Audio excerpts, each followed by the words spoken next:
mga Pitmalo, pauwi na kami mga Pitmalo mula Calaca, Batangas to Subic, Sambales ang biyahe ng Pitmalo. Yan, mula Sambales Pampanga pa rin.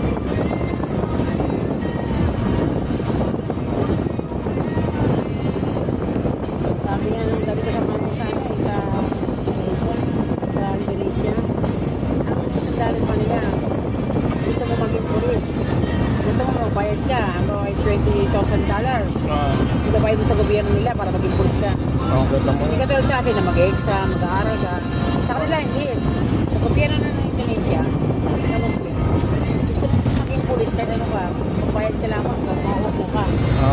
Ito yung naging boss ko na, naging boss ko sa Sira Sanggabi yung yung minister. Alam mo, isa sa mahirap ay dami yung asawa niya, nagbayad siya. Parang ang katungkulan niya doon sa kadato kaya sa Keno, para sa atin na secretary ko. Nag-speaker sa yan, gano'n siya. Kaya nung time na nandun ako, yan, lahat ng open house yung tawag niya pag yung pasko sa kanila. Yes, kasi pakita ko yun, yung malapitan eh. Oo, nakita ko yun ito, yung kasi kasama yung bata.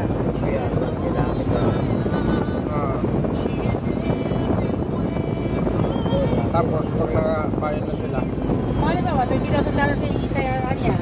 napasok na. $10. Oo, muli niya, hindi siya. Ang yung official siya ng gobyerno. At po na naman dapat, yan yung bills.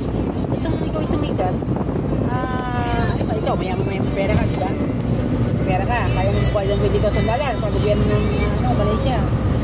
Magbayad ka para maging dato ka. Dato ka na.